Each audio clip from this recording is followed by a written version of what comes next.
Welcome back. हम vanilla CSS की बात कर रहे थे। अब हम बात कर लेते हैं वनीला सीएसएस को जब हम रिएक्ट में यूज़ करते हैं तो उसके कुछ प्रॉस होंगे और कुछ कॉन्स होंगे।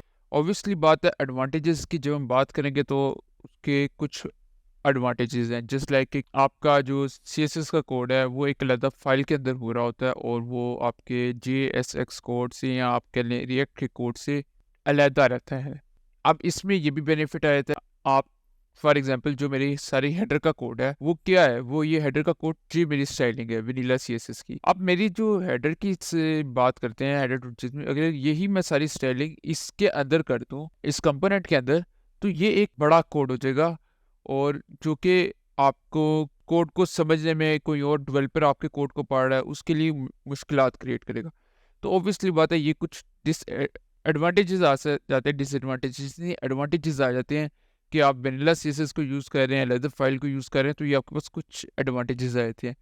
और डिसएडवांटेजेस की बात करें तो कोई खास डिसएडवांटेज नहीं है, बस आप समझ लें कि एक बात ये है कि आपका जो कोड है, जस्ट लाइक कि आपने जो हेडर डॉट सीएसएस में लिखा हुआ है, अब हेडर डॉट सीएसएस में अगर आपने H1 के साथ हेडर नहीं ना लिखा हुआ तो ये हर H1 को टारगेट करेगा। आइदर वो H1 का जो कंपोनेंट है वो आइदर हमारे पास इस हेडर डॉट जेएस के अंदर है, या वो ऐप डॉट जेएस के अंदर है, या वो ऑथ इनपुट डॉट जेएस के अंदर है। ये ग्लोबली जाके उसको टारगेट करेगा, ये खाली हेडर को लेके नहीं चलेगा।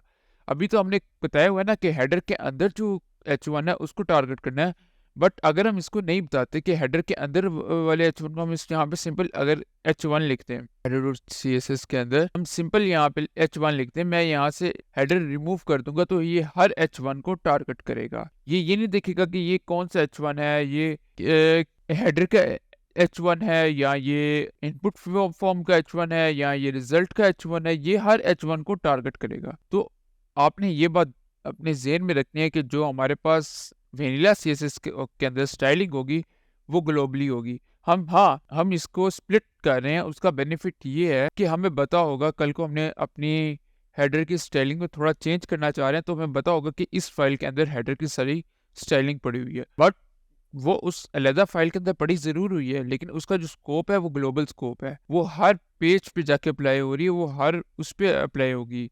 अगर आप सिंपल H1 लिख देंगे या P लिख देंगे तो वो हर पैराग्राफ पे अप्लाई होगी, वो हर H1 पे अप्लाई होगी। सिंपल इज दैट कि इसका स्कोप ग्लोबल, खाली कंपोनेंट तक नहीं है, इसका स्कोप ग्लोबली होता है। और बेनिफिट अलहदा फाइल का क्या है, वो यही है कि आपको मुश्किल नहीं आती अपनी एक्चुअल स्टाइल को टारगेट करने में। सो ये कुछ प्रोस एंड कॉन्स थे, और फर्दर अब हम इनलाइन स्टाइल्स की तरफ मूव करेंगे और देखते हैं इनलाइन स्टाइल्स में हमारे पास क्या क्या ऑप्शंस आ जाती हैं।